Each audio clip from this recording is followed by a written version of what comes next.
ชิดไม่ควรเสพโยจะยังกาเมสุกามสุขันลิกานุโยโกคือการประกอบตนให้พัวพันในกามสุขทั้งหลายนี้ใด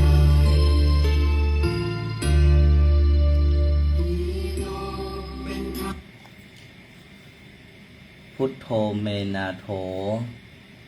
พระพุทธเจ้าเป็นที่พึ่งอันประเสริฐแห่งข้าพเจ้าธัมโมเมนาโถพระธรรมเป็นที่พึ่งอันประเสริฐแห่งข้าพเจ้าสังโฆเมนาโถ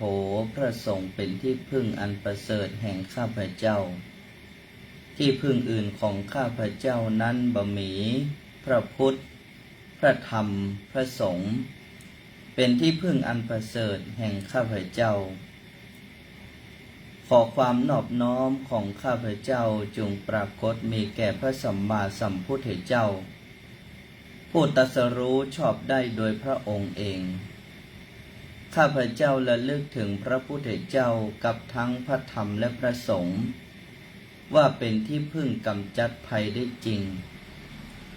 แม้วาระที่สองข้าพเจ้าระลึกถึงพระพุทธเจ้ากับทั้งพระธรรมและพระสงฆ์ว่าเป็นที่พึ่งกำจัดภัยได้จริงแม้วาระที่สามข้าพเจ้าระลึกถึงพระพุทธเจ้ากับทั้งพระธรรมและพระสงฆ์ว่าเป็นที่พึ่งกำจัดภัยได้จริงที่พึ่งอื่นของข้าพเจ้าบ่มีพระพุทธคือปัญญาพระธรรมคือความจริงพระสงฆ์คือความดีเป็นที่พึ่งอันประเสริฐของข้าพเจ้าขอความนอบน้อมของข้าพเจ้าจงปรากฏมีแก่พระติรัตนทลัยแก้วเจ้าตั้งสามประการน้อมกราบคารวะนอบน้อมต่อพระเถรานุเถระครูบาอาจารย์ทุกท่านด้วยความเคารพอย่างสูงยิ่งครับขอธรรมสวัสดีความผาสุกตลอดจนถึงความเจริญรุ่งเรืองทั้งทางโลกและทางธรรมจงปรากฏมีแก่บรรดาญาติโยมสาธุชนพุทธบริษัททุกท่านที่กำลังติดตามรับชมและรับฟังอยู่ณขณะนี้กับอาตมภาพพระครูปรัตถินวัตรญาณสิทธิวาทีสำนักวัดยางกวงสำนักปฏิบัติธรรมประจำจังหวัดเชียงใหม่แห่งที่35ศูนย์เผยแผ่หลักธรรมพระราชทานธรรมนาวาวังนครพิงค์1เช้าวันนี้ก็พบปะกันกับบรรดาญาติโยมสาธุชนทุกท่านปกติก็ดังเช่นเคยกับรายการสุขใจไปกับ96ทุกวันจันทร์ถึงศุกร์เนาะ9 โมงถึง10 โมงหมู่เฮาตั้นทั้งหลายก็จะได้ยินได้ฟังได้พบได้ปะกันได้ยินได้ฟังทางคลื่นสถานีวิทยุแล้วก็พบปะกันทาง Facebook Live วัดยางกวงนครเชียงใหม่ก็ต้องขออภัยญาติโยมตั้นทั้งหลายว่าตั้งแต่ปีใหม่เนาะมาจนถึงวันนี้เนี่ยกำลังจะได้ออกรายการสดนะที่ผ่านมาเป็นเทปทั้งนั้นเลยก็หวังว่าญาติโยมสาธุชนทุกท่านจะเข้าใจถึงภารกิจและก่อนหน้าที่จะต้องรับผิดชอบดูแลซึ่งสิ่งเหล่านี้ก็จะต้องไปด้วยกันนะถามว่างานเผยแพร่นั้นสำคัญหรือไม่ก็สำคัญมากๆเลยทีเดียวแต่อาตมาภาพทุกวันนี้ก็ไม่ได้ดูแลเพียงแค่งานเผยแพร่แต่ก็ดูแลไปถึงงานปกครองตลอดจนถึงการบริหารต่างๆโดยเฉพาะในวัดนะยางกวงของเฮานี้ซึ่งในฐานะสำนักปฏิบัติธรรมแล้วก็ในฐานะประโยชน์อันเป็นสาธารณะแห่งหลายประการด้วยกันเพราะฉะนั้นก็เอาเป็นว่าอาตมาภาพสร้างกุศลผลบุญใดก็ขอบรรดาญาติโยมพุทธบริษัททั้งหลายได้อนุโมทนาบุญนั้นด้วยเอาอีกกันดีกว่าง่ายดีแต่ถ้าวันใดเราได้พบได้ปะได้อู้ได้จากันก็ถือได้ว่าเป็นบุญของพวกเราทั้งสองฝ่ายที่แน่ๆวันนี้รายการสดแน่นอนญาติโยมสาธุชนทุกคนทุกท่าน วันนี้นะวันจันทร์ที่21เมษายนพุทธศักราช2568เป็นยังไงกันพ่องญาติโยมท่านทั้งหลายปีเก่าล่วงพ้นไปแล้วปีใหม่แก้วพยาวันมาลอดเติงถึงทีคากาละบัดนี้สุขกายสบายใจกันดีนอกก็เป็นว่ารักษาใจกันให้ดีก็แล้วกันเพราะว่าใจนี่เป็นต้นเป็นประธานเป็นต้นแล้วก็เป็นประธานของทุกอย่างเจริญพรอย่างนี้ก็อยู่ที่ท่านทั้งหลายอยากจะให้เป็นต้นเป็นประธานของอะหยังของความดีหรือของบดีของความสุขหรือความทุกข์ใครเล่าจะเป็นผู้กำหนดที่จริงโชคชะตาเนี่ยบ่ได้มีอินบ่ได้มีพรหมที่ไหนมากำหนดให้ญาติโยมหรอกตัวของโยมเองต่างหากที่จะอาจสามารถดูแลและก็กำหนดชะตาชีวิตของตัวเก่าจะให้มันขึ้นก็ได้จะให้มันลงก็ได้จะสุขก็ได้จะทุกข์ก็ได้อยู่ที่ตัวของท่านทั้งหลายเท่านั้นเลยแต่ก็เพราะความบรู้ทำให้หมู่เฮาท่านทั้งหลายคิดว่าโอ้ชะตาชีวิตของเฮานั่นอยู่กับดวงอยู่กับดาวอยู่กับคนนั้นคนนี้นะหรือว่ามีผู้ที่คุมชะตาชีวิตอยู่มันมีไผมาคุมชะตาชีวิตเฮาได้ทุกท่านซึ่งแต่ละคนนั้นก็ต้องดำเนินไปตามกรรมก็คือการกระทำของตัวเก่าทุกคนก็ต่างมีหน้าที่ถ้าเป็นบัณฑิตก็มันสร้างกุศลถ้าเป็นคนพาลก็มักจะประมาทแล้วก็หันไปสร้างอกุศลและทุกอย่างก็จะเป็นไปตามกรรมนั่นแหละญาติโยมทุกท่านกรรมดีผลที่ได้ก็ดีกรรมร้ายผลที่ได้ก็ร้ายบ่มีไผมากำหนดดวงชะตาชีวิตเฮาเพราะฉะนั้นชีวิตของท่านดูแลเองอย่าไปให้ไผมาดูแลรักษาใจของตัวเก่าให้ดีใจใสๆอย่างพระเดชพระคุณหลวงปู่พระมงคลเทพมุนีเนาะสดจันทสโรแห่งวัดปากน้ำผู้ค้นพบวิชาธรรมกายเนี่ยหลวงปู่ท่านบอกเลยว่าใจยิ่งใสสมบัติใหญ่ยิ่งไหลมาเทมาเพราะฉะนั้นใจเนี่ยมันเป็นใหญ่เป็นประธานมโนปุพังขมาธรรมามโนเศรษฐามโนมยาเนาะสำเร็จแล้วที่ใจของเฮานะเพราะนั้นใจของท่านทั้งหลายเวลานี้วันนี้เนาะเดี๋ยวนี้กี่โมงอยู่อ่ะ9:13 นาทีเป็นยังไงกันพ่องเช้านี้เฮาเอาอย่างขึ้นมาเป็นประธานถ้าเอาความงุดงิดขึ้นมาเป็นประธานมันก็จะเป็นประธานอยู่ทั้งวันนั่นน่ะถ้าเอาความทุกข์ขึ้นมาเป็นประธานก็นั่นแหละญาติโยมท่านทั้งหลายแต่ทีนี้วันนี้จะบ่ได้มาอู้ถึงเรื่องสุขเรื่องทุกข์แต่จะมาอู้เพื่อให้ญาติโยมท่านทั้งหลายได้สร้างความเข้าใจว่าสุขทุกข์นั้นมันมีอะไรอย่างเป็นตัวกลางสุขทุกข์นั้นแท้จริงแล้วมันมีอยู่หรือไม่กว่ามันจะไปสุขหรือกว่ามันจะไปทุกข์มันกำเนิดเกิดจากอะไรอย่างวันนี้อาตมาภาพจึงยกหัวข้อขึ้นมาง่ายๆแต่ญาติโยมท่านทั้งหลายก็อาจจะแปลกหูแปลกตาไปพ่องเพราะว่าวันนี้อาตมาภาพยกหัวข้อขึ้นมาว่าอารมณ์เนี่ยไม่ใช่กิเลสแต่กิเลสเกิดจากอารมณ์ญาติโยมท่านทั้งหลายทีนี้กด Google ก่อนเนาะว่าอารมณ์เนี่ยมันแปลว่าอย่างตามหลักวิทยาศาสตร์เพราะว่าเราจะได้มาร่วมกันนะดูกันไปเลยว่าอารมณ์เนี่ยมันแปลว่าอย่างอารมณ์เนี่ยอาจารย์กูตอบแล้วบอกว่าสิ่งที่ถูกรู้หรือถูกรับรู้สิ่งที่ยึดหน่วงจิตโดยผ่านทางตาหูจมูกลิ้นกายและใจได้แก่รูปเสียงกลิ่นรสโผฏฐัพพะธรรมารมณ์ นะยกตัวอย่างเช่นเสียงเป็นอารมณ์ของหูรสเป็นอารมณ์ของลิ้นนะภาวะความรู้สึกทางใจที่เปลี่ยนแปลงไปตามสิ่งกระตุ้นทั้งจากภายในภายนอกอารมณ์รักอารมณ์เสียอารมณ์ดีอย่างนี้เป็นต้นเพราะฉะนั้นอารมณ์ในแปลอย่างนี้ญาติโยมสาธุชนท่านทั้งหลายความรู้สึกเอาง่ายๆทีนี้เมื่ออารมณ์เนี่ยแปลว่าความรู้สึก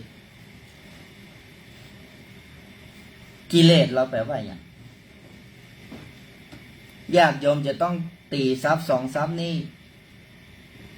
เพื่อมันแตกก่อนบ้านท่านทั้งหลายก็จะยุ่งโดยเฉพาะผู้ปฏิบัติทุกคนทุกท่านเนาะถ้าท่านทั้งหลายเนี่ยอยากจะปฏิบัติไปไกลเนี่ยท่านทั้งหลายจะต้องรู้ซับสองซับนี้ให้ได้เพราะทุกวันนี้เนี่ยเขาบ่รู้จักอารมณ์ของตัวเก่าแล้วเขาก็สูญอ่านอันไหนเป็นอารมณ์อันไหนเป็นกิเลสก็วุ่นวายเพราะความไม่รู้ทีนี้กิเลสเนี่ยแปลว่าความเศร้าหมองเนาะความเศร้าหมองภายในใจส่วนใหญ่ก็จะเกิดจากอะไรอย่างความโลภหน่อความโกรธความหลงสิ่งเหล่านี้เนี่ยเป็นความเศร้าหมองทางใจหรือว่าอุปกิเลส16อย่างนะอุปกิเลส16อย่างเนี่ยก็เป็นความเศร้าหมองทางใจเหมือนกันญาติโยมท่านทั้งหลายทีนี้เรามาดูว่าอุปกิเลส16อย่างเนี่ยประกอบด้วยอะไรอย่างพ่องนะอย่างแรกคือความเพ่งเล็งอยากได้ไม่เลือกที่จ้องละโมบมุ่งแต่จะเอาให้ได้นี่อันนี้ก็เป็นความเศร้าหมองเนาะ2คิดหมายปองร้ายทำลายผู้อื่นให้เสียหายหรือพินาศยึดความเจ็บแค้นของตนเป็นอารมณ์นะ3จิตใจพุ่นพล่านเดือดดาลเมื่อถูกทำให้ไม่พอใจ4ความผูกเจ็บใจเก็บความโกรธไว้แต่ไม่คิดผูกใจที่จะทำลายเหมือนพยาบาท5ล้ำเลิกบุญคุณเช่นถูกช่วยเหลือให้ได้ดิบได้ดีแต่กลับพูดว่าเขาไม่ได้ช่วยอะไรเป็นต้นนี่เรียกง่ายๆว่าคนอกตัญญู6ความตีเสมอเอาตัวเราเข้าไปเทียบกับคนอื่น7ความริษยาความกระวนกระวายทนไม่ได้เมื่อเห็นคนอื่นได้ดีกว่า8ความตณีหวงแหนแม้มีเรื่องจำเป็นต้องเสียสละแต่กลับไม่ยอม9ความปกปิดสภาพธรรมความเป็นจริงในตนเช่นการกดความคิดความรู้สึกจริงๆไว้ไม่ให้รู้ชัดการพยายามไม่นึกถึงไม่ตรงไปตรงมากับตนเองและผู้อื่นนี่เรียกว่ามายานะ10ความโอ้อวด11ความหัวดื้อถือรั้นจิตใจแข็งกระด้างไม่ยอมรับการช่วยเหลือหรือต่อต้านปฏิเสธสิ่งที่มีประโยชน์12การแข่งดีแก่งแย่งชิงดีให้อีกฝ่ายเสียศักดิ์ศรียื้อแย่งเอามาโดยปราศจากกติกาความยุติธรรม13ความสำคัญตัวว่าเหนือกว่าเขาเสมอเขาหรือต่ำกว่าเขา14การดูหมิ่นดูแคลนเหยียดหยามดูถูก15ความมัวเมาความหลงเพลิดเพลินในสิ่งที่ไม่ใช่สาระ16ความประมาทเลินเล่อจมอยู่ในความประมาทขาดสติกำกับแยกดีชั่วไม่ออกอันนี้แหละเปิ้นฮ้องว่าความเศร้าหมองญาติโยมท่านทั้งหลายที่มักจะเกิดขึ้นในชีวิตของพวกเราท่านทั้งหลายทีนี้มกิเลสเนี่ยแปลว่าความเศร้าหมองอันนี้เนี่ยเบื้องต้นแต่อยู่ในตำรากล่าวว่าอุปกิเลสทั้ง16อย่างคือถ้าเกิดขึ้นกับบุคคลผู้ใดบุคคลผู้นั้นจิตใจเศร้าหมองกระวนกระวายอยู่ไม่เป็นสุขทีนี้ทำอย่างไรอารมณ์แปลว่าการรับรู้นะการรับรู้ที่มันส่งเข้ามาทางตาหูจมูกลิ้นกายใจอย่างเมื่อกี้ที่บอกว่านะการได้ยินนะก็เป็นอารมณ์ของหูเนาะแล้วก็การได้เห็นก็เป็นอารมณ์ของตาอย่างนี้เป็นต้นทุกวันนี้เนี่ยหมู่เฮาท่านทั้งหลายเมื่อแยกคำว่าอารมณ์กับกิเลสบ่ออกเฮาทุกคนทุกท่านจึงอยากจะไปกำจัดกิเลสเคยได้ยินว่า อ๋ออยากจะขจัดกิเลสโยมจะขจัดกิเลสอย่างไรหรือทุกท่านที่ฟังอยู่เวลาเนี่ยท่านทั้งหลายลองคิดตัวดีๆแล้วว่ากิเลสทุกคนมีกิเลสเหมือนกันหมดอ่ะคือความเศร้าหมองเนาะแล้วทุกคนจะขจัดกิเลสหรือขัดเกลากิเลสจะขัดยังไงจะเกลายังไงต้องนั่งสมาธิเดินจงกรมสวดมนต์ไหว้พระอยู่วัดไปสถานที่ปฏิบัติธรรมหาที่สงบสิ่งเหล่านี้จะช่วยได้จริงๆหรือว่าจะทำให้กิเลสของเรานั้นผ่อนเบาลงไปท่านทั้งหลายต้องคิดให้ดีนะว่ากิเลสแท้จริงๆแล้วมันจัดการด้วยสถานที่หรือจัดการด้วยบุคคลอื่นหรือไม่หรือที่สุดแล้วจะต้องจัดการด้วยตัวของตนและเมื่อจะจัดการด้วยตัวของตนนั้นตนเข้าใจจริงๆหรือไม่คือเข้าใจตามความเป็นจริงไหมว่าอารมณ์ที่เกิดขึ้นนี้มันไม่ใช่เราไม่ใช่ของเราไม่ควรไปยึดมั่นถือมั่น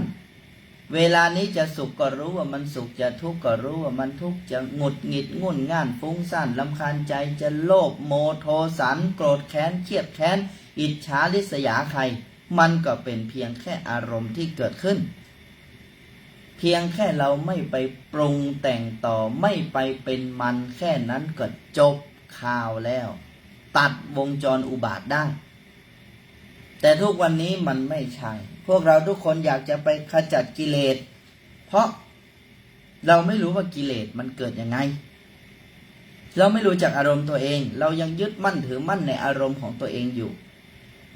เมื่อเฮาตั้นทั้งหลายยึดมั่นถือมั่นในอารมณ์ของตัวเก่านั่นแหละเป็นที่มาของกิเลสทั้งหมดเพราะฉะนั้นอารมณ์เนี่ยต้องเรียนรู้มันให้ดีญาติโยมท่านทั้งหลายนะโอ้ไม่ใช่เรื่องนี้มันจะเกิดขึ้นกันง่ายๆแล้วก็ไม่ใช่จะมาอู้กันง่ายๆนะมันจะต้องผ่านอย่างมามากทบทวนแล้วทบทวนอีกย้ำๆซ้ำๆแม้กระทั่งกว่าจะมาเป็นเรื่องราวเหล่านี้เนี่ยญาติโยมท่านทั้งหลายพระพุทธเจ้าสร้างบารมีมานับอสงไขยมาถ้วนจะบอกให้เนี่ยวันนั้นที่พระองค์ตรัสรู้แล้วจะสอนเราเวนยสัตว์เนี่ยโอ้ยพระองค์ยังขี้ค้านด้วยซ้ำมันขี้ค้านนี่ไม่ใช่เพราะอย่างแต่คือโอ้โห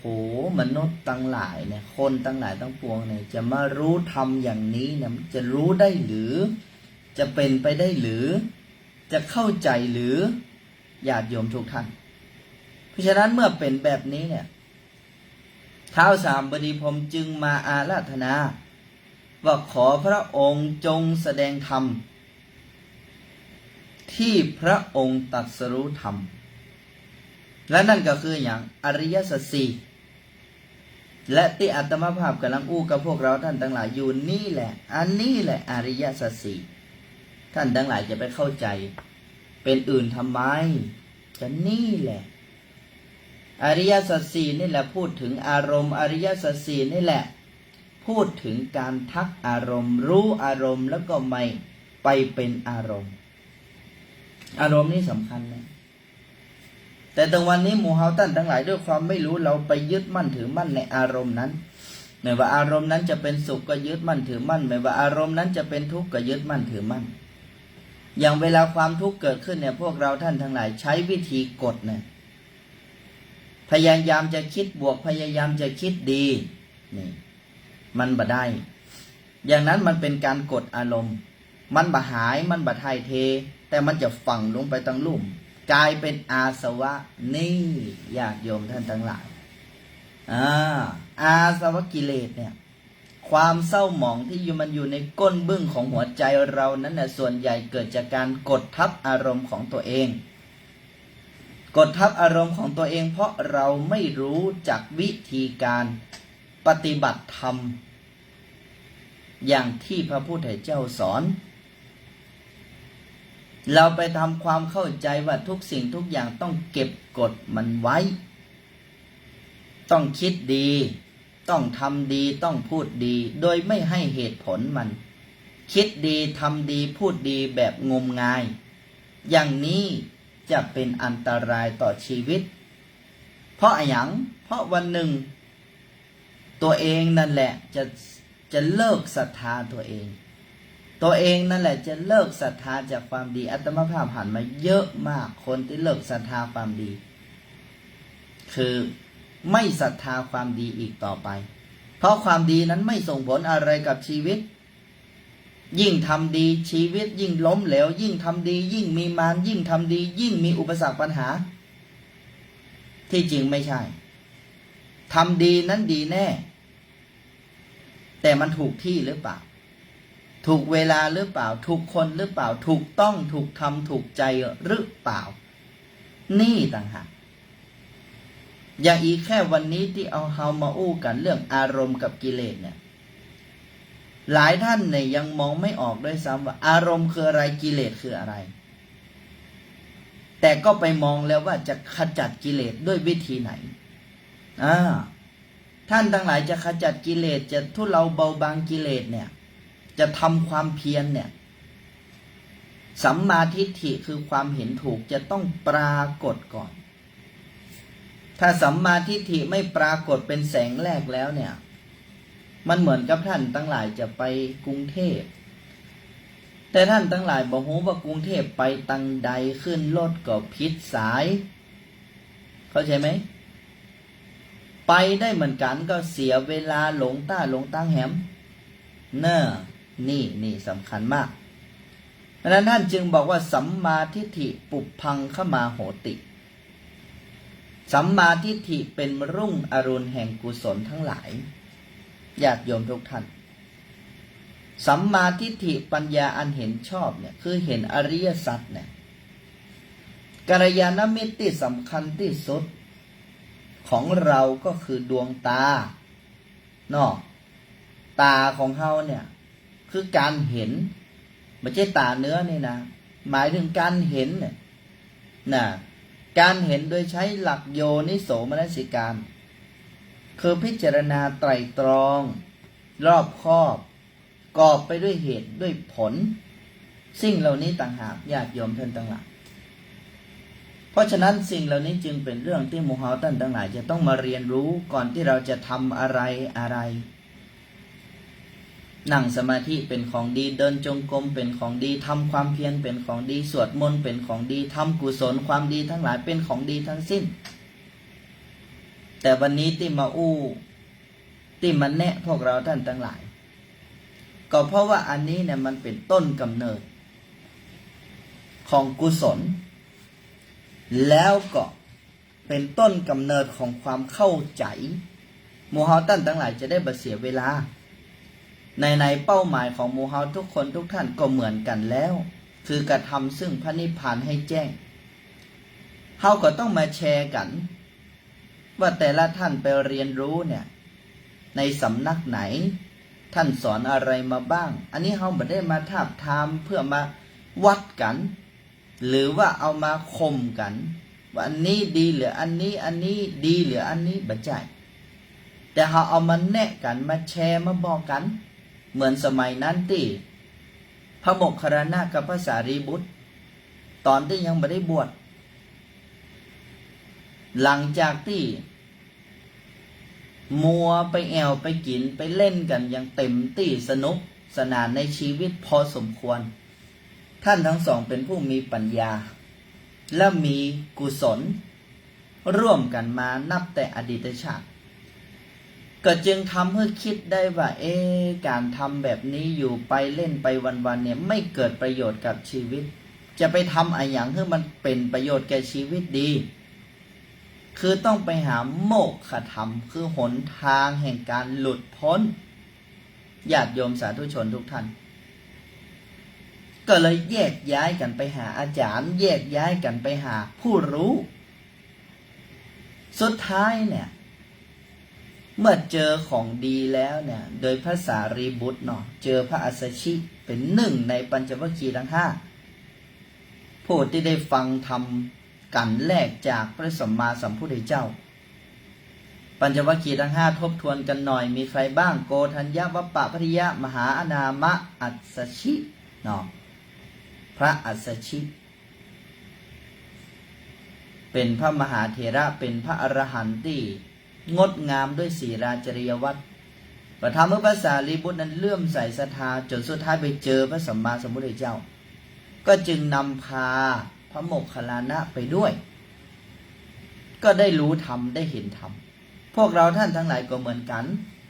ไอ้ที่เฮามาเฮามาฟังกันนี่นะไม่ใช่หมายความว่าเฮายัดเยียดให้กันว่าจะต้องเป็นแบบนี้อันนี้ถูกอันนี้ผิดไม่ใช่แต่เรามาแชร์กันว่าวันนี้ที่เราปฏิบัติธรรมวันนี้ที่เราเจริญธรรมนั้นไปถึงไหนพระคุณเจ้าไปถึงไหนคุณโยมไปถึงไหนไปถึงไหนกันแล้วไม่ใช่ว่าแหล่งปฏิบัติธรรมก็แหล่งมีมายาแหล่งปฏิบัติธรรมก็แหล่งบรรลุอารมณ์ของตัวเก่าบรรลุกิเลสของตัวเก่าอันนี้ต้องมาทบทวนเพราะถ้ายิ่งปฏิบัติธรรมนั้นอารมณ์มันต้องเบาบางหมายความว่าเบาบางนี่ไม่ใช่อารมณ์มันเบาบางแต่สติที่รู้ทันอารมณ์มันมากขึ้นนี่ถือว่าถูกตีถูกตามแต่ปฏิบัติไปแล้วมันทำไมมันฟุ้งท่านเป็นอะไรอย่างนี่อย่างปฏิบัติแล้วมันฟุ้งวันนี้เราบอกว่าเราเป็นพุทธชิโนรสเป็นลูกของพระพุทธเจ้าปฏิบัติตามคำสอนของพระพุทธเจ้าแต่วันนี้ทำไมเราถึงยังใจฟุ้งอยู่โอเคเราเป็นลูกพระพุทธเจ้าก็จริงเราปฏิบัติตามพระพุทธองค์ก็จริงแต่เราเข้าใจธรรมของพระองค์มากแค่ไหนสุดท้ายและการตีความสำคัญมากที่สุดและนักปฏิบัติทั้งหลายทั้งปวงจะต้องตีความให้เป็นอย่างตีความเรื่องอารมณ์ตีความเรื่องกิเลสเนี่ยต้องตีเข้าไปลึกๆว่าพระพุทธองค์นึกถึงกึดถึงอะไรหยังเข้าใจแบบไหนเมื่อเจ้าอู้กันเป็นนกแก้วนกขุนทองขจัดกิเลสและขจัดยังไงขจัดด้วยการทำสมาธิรู้กับทำสมาธิทำยังไงต่อมีสมาธิแล้วทำยังไงต่อนี่เขาก็เลยจะได้มาแชร์กันเพราะที่ผ่านมาอารมณ์อะไรก็ตามที่มันเกิดขึ้นเราไม่เคยยอมรับมันเลยเราจะยอมรับแต่อารมณ์ที่ดีจะยอมรับแต่อารมณ์ใสๆสบายเป็นสุขพออารมณ์หงุดหงิดอารมณ์ฟุ้งซ่านอารมณ์ไม่ดีมาเราไม่ต้องการเราไม่เอาเราไม่รับเราไปถ่ายเทอารมณ์ด้วยการลุกเดินไปเหี่ยไปทำอะไรอย่างต่างๆโอเคอันนั้นอาจจะเป็นวิธีถ่ายเทอารมณ์ซึ่งคนส่วนใหญ่ก็ใช้แบบนี้แต่วิธีถ่ายเทอารมณ์ที่พระสัมมาสัมพุทธเจ้าสอนนั้นพระองค์สอนเรื่องการถ่ายเทอารมณ์คือให้เห็นอารมณ์นั้นตรงไม่ต้องไปบิดพริ้วเลวก็รู้ว่ามันเลวไม่ต้องไปพริ้วให้มันดีอย่างนี้เป็นต้นดีก็รู้ว่าดีตรงชั่วก็รู้ว่าชั่วตรงโลภก็รู้ว่าโลภโกรธก็รู้ว่าโกรธหลงก็รู้ว่าหลงน้อยใจฟุ้งซ่านจิตใจเหนื่อยหน่ายรำคาญรู้ตรงไม่ต้องไปพริ้วไม่ต้องไปแปลงนะเขาเรียกว่าไม่ต้องไปแปลงสารดังนั้นเนี่ยการทักอารมณ์จึงเป็นเรื่องสำคัญเมื่อพวกเราท่านทั้งหลายเข้าใจอย่างนี้แล้วเนี่ยเข้าใจคำว่าอารมณ์แล้วเนี่ยอันนี้แหละจะเป็นเหตุที่จะทำให้พวกเราทุกคนสามารถขจัดกิเลสได้แต่ถ้าตราบใดเราจะขจัดกิเลสเราไม่รู้จักอารมณ์แล้วก็ไม่ยอมรับอารมณ์ที่เกิดขึ้นขจัดกิเลสไม่ได้ขจัดไม่ได้นี่คืออารมณ์กำลังเกิดขึ้นกับจิตกำลังมีอารมณ์กำลังปรุงแต่งจิตกำลังถูกอารมณ์ปรุงแต่งนี่คือความโกรธนี่คือความโลภนี่คือความหลงนี่คือความไม่สบายใจทักมันไปสิตรงนี่คือความไม่สบายใจความไม่สบายใจกำลังเกิดขึ้นกับจิตกำลังมีความไม่สบายใจความไม่สบายใจกำลังปรุงแต่งจิตกำลังถูกความไม่สบายใจปรุงแต่งตรงแบบนี้ อารมณ์นั้นน่ะมันอยู่ในอนิจจลักษณะอยู่แล้วมันไม่เที่ยงมันไม่ได้อยู่แบบนี้ไปตลอดแต่คนส่วนใหญ่ที่มีปัญหากับชีวิตเพราะไม่รู้จักอารมณ์และไปเป็นอารมณ์อีกทั้งยังไปทำตามอารมณ์อีกต่างหากอันนี้แหละคือตัวยุ่งมันจึงก่อกำเนิดเป็นกิเลสคือความเศร้าหมองอาสวะที่มันซ่อนอยู่ในใจของเราหรือว่าจิตใต้สำนึกที่มันมีความเศร้าหมองทำไมบางคนถึงเป็นซึมเศร้าบางคนเป็นแพนิคบางคนเป็นโรคคิดมากเห็นไหมบางคนไม่กล้าที่จะเดินไปข้างหน้าเพราะอะไรเพราะกลัวความกลัวเกิดจากอะไรความหวาดหวั่นผวาเนี่ยเกิดจากอะไรพวกเราท่านทั้งหลายจะต้องดูอย่างบางคนเนี่ยมีอาสวะมากคือจิตใต้สำนึกที่มันหมักหมมเนี่ยมันหมักหมมไปด้วยสิ่งเศร้าหมองบอกว่าจะเป็นเรื่องอดีตที่ผ่านมาใช่ไหมเคยถูกอะไรเคยถูกกระทำยังไงมามันเลยเป็นบุคลิกเป็นอุปนิสัยของเราอุปนิสัยของเราเนี่ยมันเกิดมาจากนี่แหละอาสวะคือจิตใต้สำนึกและอาสวะเนี่ยมันเกิดจากอะไรมันเกิดจากอารมณ์ที่อะไรอารมณ์ที่ไม่ดีและเราไม่รู้จักมันคือเราไม่สามารถจำแนกอารมณ์ได้บ่สามารถที่จะทันอารมณ์เมื่อบ่ทันอารมณ์ปุ๊บมันลบเข้าไปซ่อนมันไม่ใช่หายไปแต่มันเข้าไปซ่อนอยู่ตรงนี้เข้าไปซ่อนแล้วมันรอวันยังไงรอวันที่มันจะระเบิดออกมานะมีไหมคนที่แบบทนไม่ไหวแล้วมันอยากจะระเบิดออกมามันมีนะโยมมีคนประเภทนี้เยอะในโลกนี้โอ้โหมันกดมันดีทุกอย่างคิดดีทำดีพูดดีทำมาทุกอย่างแต่สุดท้ายอารมณ์มันถูกกดมากจนเกินไปมันแตกทีนี้ฟุ้งใหญ่เลยยุ่งเลยชีวิตพอมันแตกรอบนี้เนี่ยมันพังพินาศพังทุกอย่างเพราะฉะนั้นหมู่เฮาท่านทั้งหลาย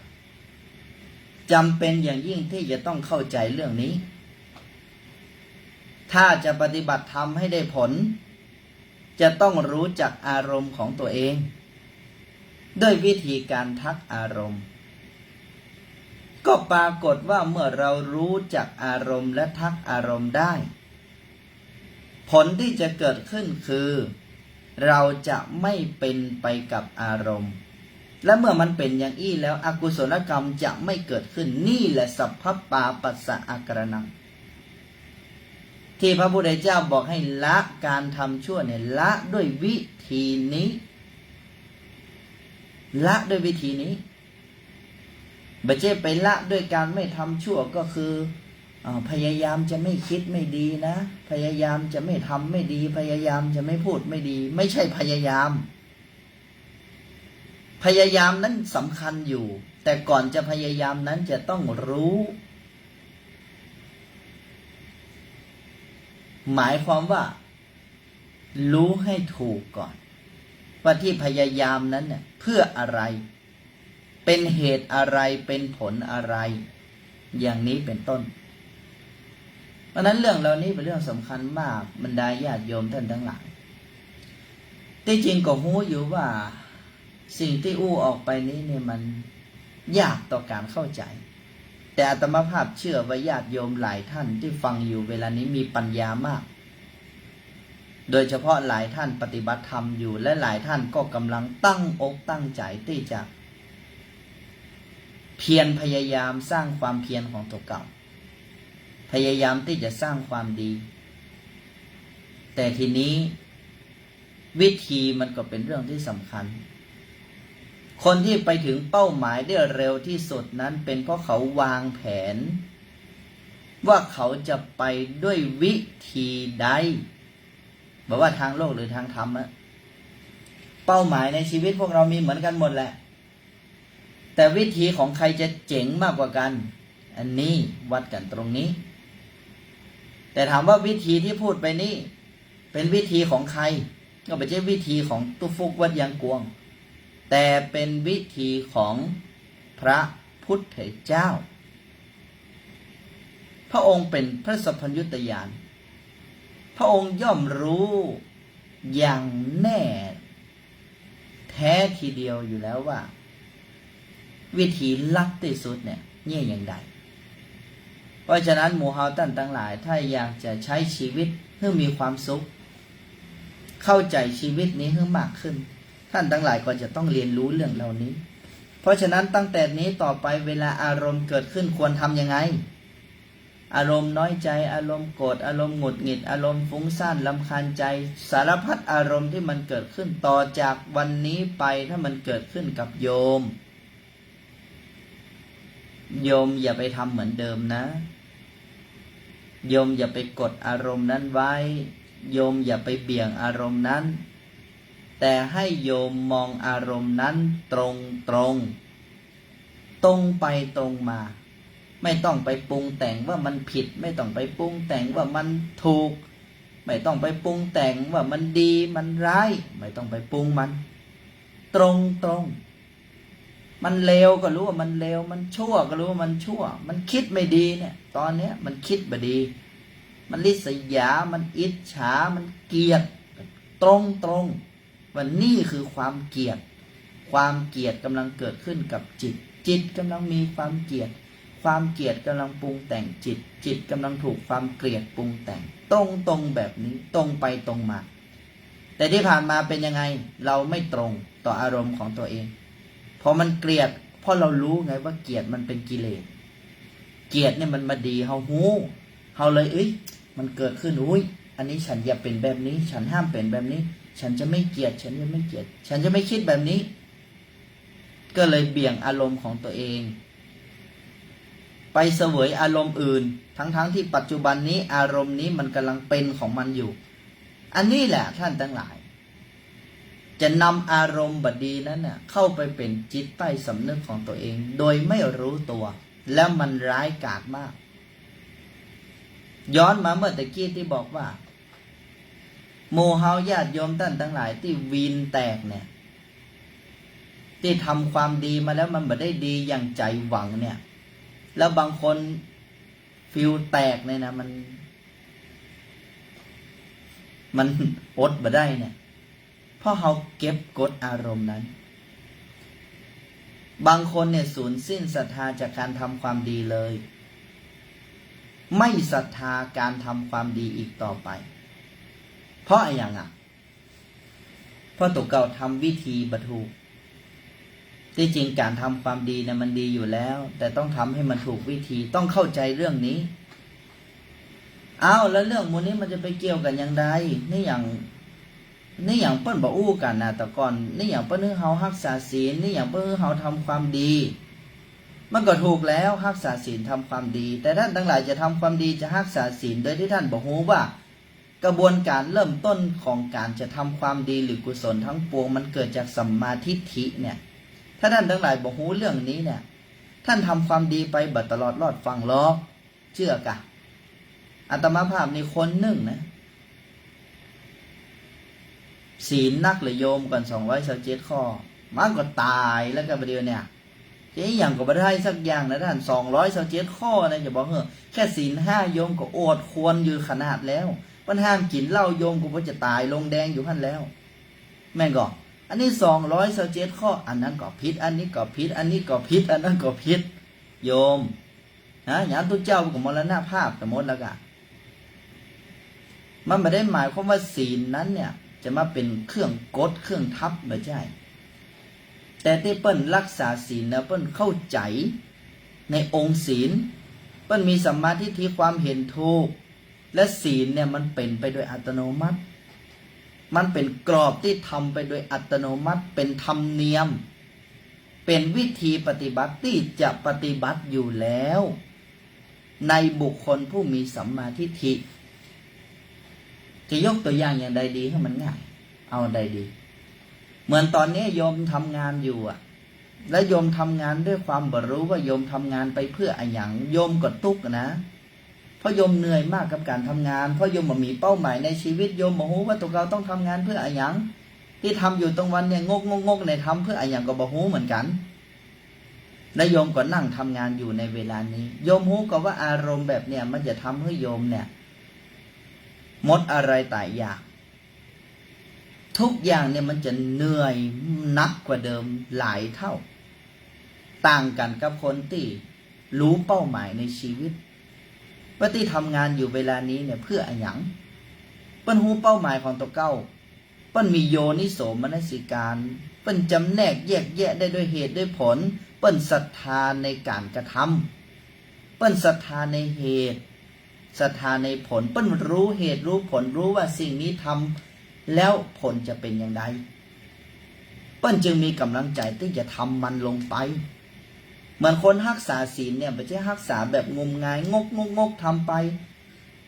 โดยที่บอกฮู้ว่าศีลเนี่ยที่รักษาไปแล้วฮู้อย่างเดียวว่าบ่ฆ่าสัตว์ก็คือเฮาจะมีอายุยืนยาวบ่ลักทรัพย์ก็คือเปิ้นจะได้บ่ต้องมาหลอกเฮาลวงเฮาบ่ต้องมาลักของเฮากาเมสุมิจฉาจารคือครอบครัวของเฮาจะเป็นสุขมุสาวาทาสังคมของเฮาจะดีสุราเมรยะสุขภาพของเฮาจะดีบ่จี้ฮู้แค่นี้ญาติโยมท่านทั้งหลายแต่คนที่มีสัมมาทิฏฐิมันจะรักษาศีลโดยอัตโนมัติและอยู่ในกรอบโดยเพราะทุกสิ่งทุกอย่างมันเป็นเหตุเป็นผลว่าทำไมต้องทำหรือทำไมจะไม่ทำมันเป็นเหตุเป็นผลเหมือนคนที่กินเหล้าน่ะนี่อย่างถึงกินเหล้าคนที่รักสุขภาพจะกินเหล้าได้จริงหรือและในระหว่างเดียวกันคนที่ไม่ได้รักสุขภาพอ้างเอาเฉยๆว่าเหล้านั้นช่วยหิวใจเหล้านั้นช่วยทำให้ตัวเก่านั้นลืมเรื่องราวเดิมๆเก่าๆไปได้ท่านทั้งหลายเข้าใจก่อนอันนั้นน่ะมันคนหูกับคนบอกหูมันจะปฏิบัติมาเหมือนกันไอคนที่กินเหล้ากับคนที่บักกินเนี่ยถามว่ากินเพราะอะไรอย่างและที่บักกินเพราะอะไรอย่างและนี่อย่างเปิ้นบักกินกันตั้งบ้านตั้งเมือง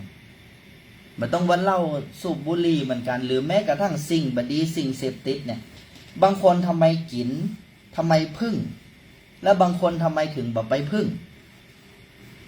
ที่พึ่งก็เพราะว่าบ่ฮู้คิดว่าอันเนี้ยมันจะทำให้ตัวเก่านั้นมีความสุขยาบ้ายาไอยาอีมันจะทำให้ตัวเก่าลอยลืมเรื่องราวเก่าๆเน่าเฟะในอดีตทั้งหลายทั้งปวงกลับมาอยู่กับตัวเก่าแบบมีความสุขหัวเราะยิ้มแย้มแจ่มใสเพราะมันคิดว่ายาเม็ดนี้เนี่ยจะช่วยเรื่องนี้มันได้ไงเนี่ยกับความเห็นผิดทั้งที่ในความเป็นจริงนั้นบ่ใช่ก็เพราะเขาบ่มีสัมมาทิฏฐิเขาเลยบ่ฮู้ว่าที่ทำอยู่เนี่ยมันผิดมันถูกมันเลยบ่ได้ฮู้ว่าผิดชอบชั่วดีมันเป็นอย่างไรเพราะฉะนั้นญาติโยมสาธุชนทุกท่านการที่เรากลับมารู้เบื้องต้นก่อนเนาะ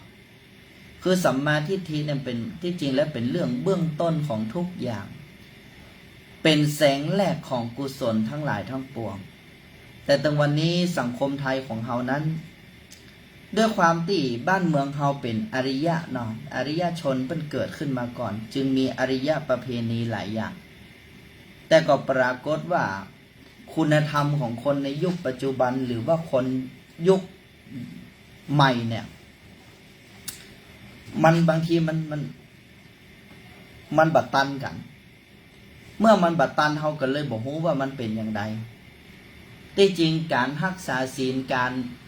เจริญศีลเจริญธรรมโมเนี่ยมันเป็นของปกติของคนแต่ก่อนอยู่แล้วเพราะมันมีสัมมาทิฏฐิเป็นเบื้องต้นอยู่แล้วแต่ด้วยความที่เฮาท่านทั้งหลายเนี่ยคงจะอยู่กับสิ่งเหล่านี้มานานก็เลยมาเอาน้ำป่ายไว้ก็คือมาเอาเรื่องศีลเอาเรื่องธรรมไว้จนลืมเรื่องสัมมาทิฏฐิเวลาเฮาปฏิบัติเฮาทำเนี่ยมันก็เลยดูย้อนแย้งคือมันดูยากไปจู่ๆมารักษาศีลในยากนะโยม ทำความดีโยมยังทำยากเลยทำไมถึงทำความดีและทำยากทำไมโยมบ่ลองคิดว่าทำไมทำความดีแท้ๆมันยากและอีทำความชั่วนี่อย่างถึงทำง่ายไอ้อย่างล่ะที่เป็นเหตุเป็นผลในเรื่องนี้ก็สัมมาทิฏฐิตัวเดียวเท่านั้นความเห็นตัวเดียวเท่านั้นที่จะทำให้เราไปด้านไหนที่มันลมจ้องไปทางดีเนี่ยที่มันลมจ้องไปทางบดีเนี่ยความเห็นตัวเดียวเท่านั้นเพราะฉะนั้นทุกคนทุกท่านญาติโยมสาธุชนพุทธบริษัทก็ขอให้ญาติโยมท่านทั้งหลายกลับมาที่ความเห็นถูกให้ดีกลับมาทำมาอย่างง่ายๆพระพุทธเจ้าพระองค์ทรงทำของยากให้เป็นของง่ายแล้วนะโมเฮาท่านทั้งหลายก็ไม่ต้องไปลวกเหลือพระเจ้าไปปิ้นเอาของง่ายให้เป็นของยากแหมเมื่อเวลานี้เป็นของง่ายก็ทำแบบง่ายๆนี่แหละเข้าใจอย่าไปยากเข้าใจง่ายๆเข้าใจง่ายๆทำง่ายๆสบายดูตรงๆอารมณ์ใดเกิดขึ้นรู้อารมณ์นั้นตรงๆสัญญาได้หรือไม่ว่าตั้งแต่นี้ไปโยมจะดูอารมณ์ของตัวเองตรงๆเอาอีดีกว่าเอามาช่วยกันประคับประคองกันบางทีอู้ไปหลายบทหลายบาทโยมจำไปได้อาตมาภาพจะสรุปที่อู้มาทั้งหมดเนี่ยว่าให้โยมเนี่ยดูอารมณ์ที่เกิดขึ้นในปัจจุบันเนี่ยตรงอย่างตอนนี้ที่ฟังอยู่เนี่ยชอบหรือไม่ชอบบัดชอบก็บัดชอบตรงชอบก็ชอบตรงมันคิดอะไรอย่างก็รู้ว่ามันคิดนั้นตรงดีก็ตรงชั่วก็ตรงโยมทำอย่างนี้ไปตลอดอย่าไปเบี่ยงมันอย่าไปกดมันยอมรับสภาพมันและอนุภาพที่จะเกิดขึ้นหลังจากที่โยมเห็น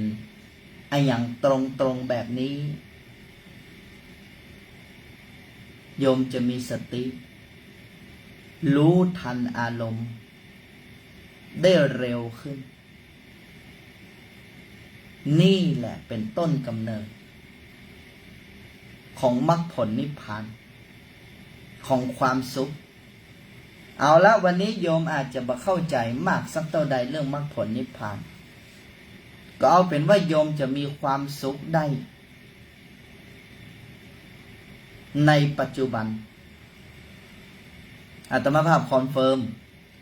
โยมจะอยู่ที่ทุกข์ที่ยากประเทศที่โยมอยู่สิ่งแวดล้อมที่โยมอยู่คนที่โยมอยู่ตัวมันจะวุ่นวายขนาดไหนจากนี้ไปโยมจะบรรทุกกับมันแหมถ้าโยมเอาสิ่งนี้ไปทำนะแต่ถ้าโยมบ่ทำเนี่ยครับประกันบ่ได้แต่ถ้าโยมเอาสิ่งนี้ไปทำรู้วิธีการทักอารมณ์แล้วมองอารมณ์ตรงๆการมองอารมณ์ตรงๆก็คือต้องทักอารมณ์นะก็จำแค่5 บรรทัดบ่ได้เนาะแต่ถ้าจำบ่ได้ก็บ่เป็นหยังถ้าจำบ่ได้ก็ตรงๆไปเลยเนี่ยว่านี่คือความโกรธนี่คือความโลภนี่คือความน้อยใจนี่คือความอิจฉานี่คือความริษยานี่คือความเสียใจนี่คือความไม่ได้ดังใจนี่คือความเหนื่อยนี่คือความท้อทักมันตรงๆมันจะลบไปไหนบ่ได้ที่บอกให้หมู่เฮาท่านทั้งหลายทักมันก็เพื่อที่จะเป็นการสแกนเป็นการเซฟหัวใจของตัวเองเพราะทุกครั้งเนี่ยที่หมู่เฮาท่านทั้งหลายบรรลุเรื่องนี้เนี่ยเขาปล่อยให้ไอ้เนี่ย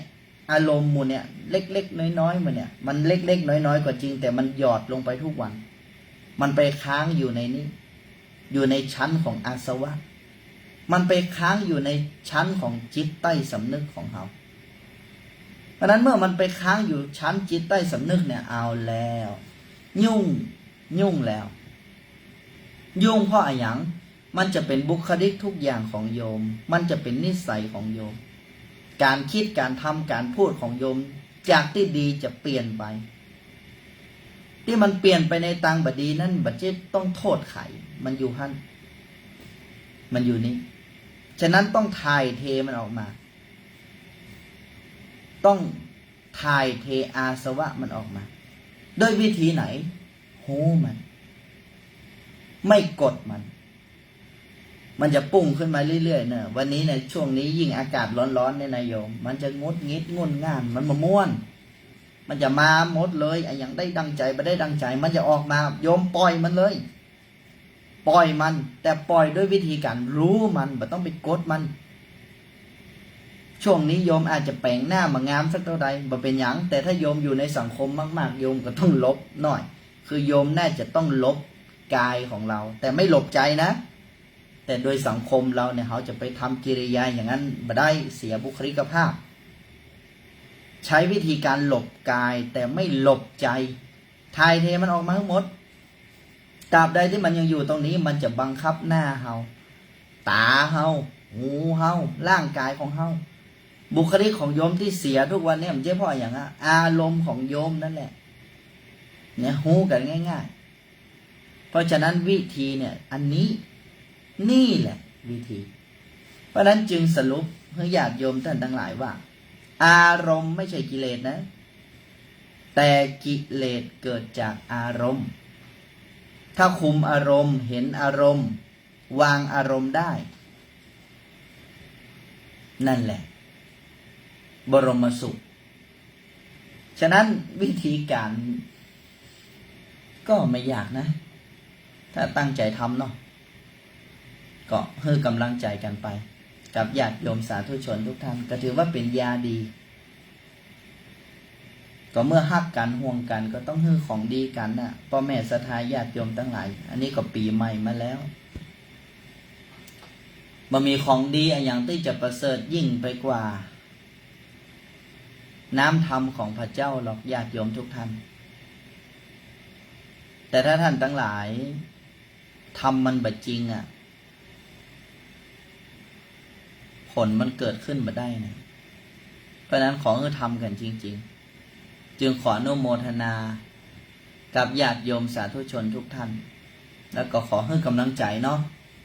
ในการสร้างบารมีของทุกคนขอให้ท่านทั้งหลายนั้นสำเร็จทุกอย่างที่ปรารถนาบอกว่าจะคิดในเรื่องใดทำในเรื่องใดก็ขอให้ได้สำลิดผล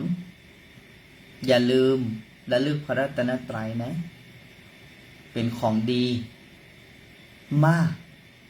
พุทโธเมนาโถธัมโมเมนาโถสังโฆเมนาโถอย่าทิ้งโดยเฉพาะพ่อแม่ศรัทธาญาติโยมขึ้น96ของเฮาทุกท่านอย่าทิ้งปฏิบัติไปในใจนั้นท่องไปทั้งวันเลยเล่นมันทั้งวันเลยญาติโยมท่านทั้งหลายชาร์จพลังให้ตัวเก่าโยมให้รวยกะโยมให้สำเร็จกะโยมอยากจะแก้ไขปัญหาเรื่องอะไรอย่างกะ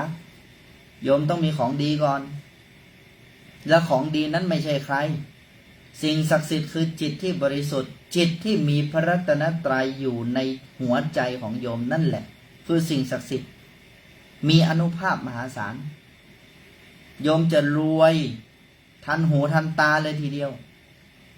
นี่ไม่ใช่อู้เกินไปนะแต่โยมต้องทำให้ได้เรื่องหมู่นี้ไผ่มันช่วยโยมมาได้ใครมาให้โยมรวยไม่ได้ใครมาให้โยมดีไม่ได้คนที่จะทำให้โยมดีได้รวยได้สำเร็จได้ดับทุกข์ได้นั่นคือตัวของโยมเองเพราะนั้นจึงขอฝากเป็นข้อคิดกับญาติโยมสาธุชนพ่อแม่ศรัทธาทุกท่านขึ้น96ของเฮาถ้าท่านทั้งหลายมีโอกาสเนาะได้มาเยี่ยมเยียนวัดยางกวงอาตมาภาพก็ยินดีต้อนรับศรัทธาญาติโยมทุกท่านขออำนวยอวยพรขออำนาจพระพุทธพระธรรมพระสงฆ์จงบันดาลบุญที่หมู่เฮาท่านทั้งหลายได้ร่วมกันฟังน้ำฟังธรรมและระลึกพระรัตนตรัย ปกคลุมรักษาทุกคนทุกท่านให้ได้อยู่ร่มเย็นเป็นสุขจะทำกิจอันใดแต่นี้ไปก็จงพลันสำเร็จผลดังมโนปรารถนาทุกสิ่งทุกประการอายุวันโนสุขังพระลังขอเจริญพร इदं खोपनभिक्खवे दुःखनिरोधम् अरियसत्यम् यो तस्सायेव तण्हाय अशेषविरागनिरोधचारो पटिनिस्सग्गो मुक्त्यनालयो इदं खोपनभिक्खवे